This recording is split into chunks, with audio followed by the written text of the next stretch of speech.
నిందితుల జాబితాలోకి Delhi liquor scam కేసులో 8వ ఛార్జ్షీట్ దాఖలు చేసిన ఈడీ రాజకీయ పార్టీని చేర్చడం ఇదే తొలిసారి.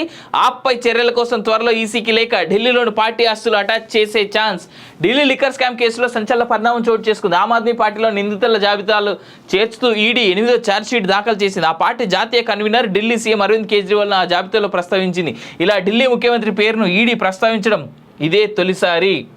ఇప్పటి వరకు ఈ ఢిల్లీ లిక్కర్ స్కామ్కి సంబంధించి ఒక యాంగిల్లో పోయింది కదా. ఈ కేసు యాక్చువల్గా ఆమ్ ఆద్మీ పార్టీని ఎందుకు చేర్చారో నేను చెప్తా.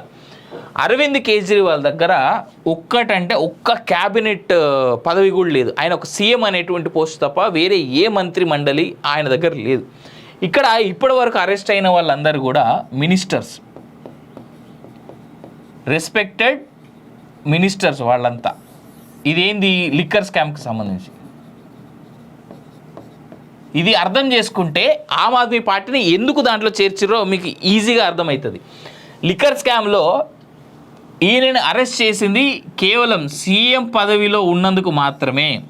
మిగిలిన అరెస్ట్ అయిన వాళ్ళందరూ కూడా మినిస్టర్లు, దానికి సంబంధించినటువంటి దాంట్లో ఇన్వాల్వ్ అయినటువంటి మినిస్టర్లు మాత్రమే.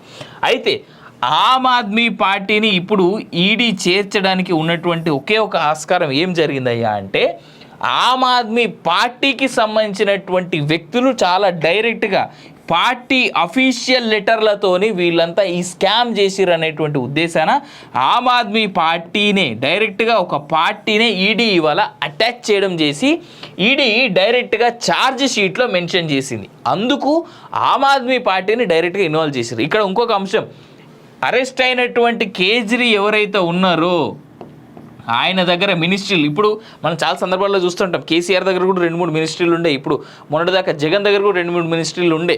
ఇప్పుడు రేపొద్దున ఎవరు సీఎం చంద్రబాబు నాయుడు అయినా ఆయన దగ్గర 2-3 మినిస్ట్రీలు ఉంటే ఇప్పుడు రేవంత్ దగ్గర కూడా మినిస్ట్రీస్ ఉన్నాయి. సో ఎట్లా చూసుకున్నా మినిస్టర్గా ఆయన దగ్గర ఉన్నటువంటి మినిస్ట్రీలో భాగంగా ఆయన అరెస్ట్ కాలేదు అరవింద్ కేజ్రీవాల్. కేవలం సీఎంగా మాత్రమే అరెస్ట్ అయ్యాడు. ఆ సీఎంగా కంటే కూడా ఆమ్ ఆద్మీ పార్టీ చీఫ్గా అరెస్ట్ అయ్యాడు. ఇన్ఫ్యాక్ట్ ఆప్ చీఫ్గా ఉన్నందుకు మాత్రమే ఆయన్ని అరెస్ట్ చేసిర్రు. అందుకే ఆయన సీఎం పదవికి రిజైన్ చేయలే. ఇది చాలామంది కన్ఫ్యూజ్ అయ్యారు ఈ విషయంలో. ఆయన ఎందుకు ఒక సీఎంని ఎందుకు అరెస్ట్ చేసిరంటే ఆయన సీఎం కాబట్టి అరెస్ట్ చేయలే, ఆమ్ ఆద్మీ పార్టీ చీఫ్గా ఉన్నాడు కాబట్టి అరెస్ట్ చేసిరు లిక్కర్ స్కామ్లో. ఆయన దగ్గర ఏ మినిస్ట్రీ లేదు, కేవలం ఆమ్ ఆద్మీ పార్టీ చీఫ్గా ఉన్నందుకు మాత్రం అరెస్ట్ చేసిరు. ఆ తర్వాత ఆమ్ ఆద్మీ పార్టీ చీఫ్ ఈయనే కాబట్టి అరవింద్ కేజ్రీవాల్ మీద ఇవాళ కేసు ఉన్నది. అట్లనే ఆమ్ ఆద్మీ పార్టీని ఈడీ తన కేసులో అటాచ్ చేసింది ఛార్జ్ షీట్లో. ఇది నాకు తెలిసి భారతదేశంలో మొట్టమొదటిసారి ఒక పార్టీని ఈ స్కామ్ విషయంలో అటాచ్ చేసి ఛార్జ్ షీట్ ఫైల్ చేయడం. సో ఇది సింపుల్గా చెప్పాలంటే అరవింద్ కేజ్రీవాల్ ఎందుకు అరెస్ట్ అయ్యింది ఏంది అనేటువంటి ముచ్చట.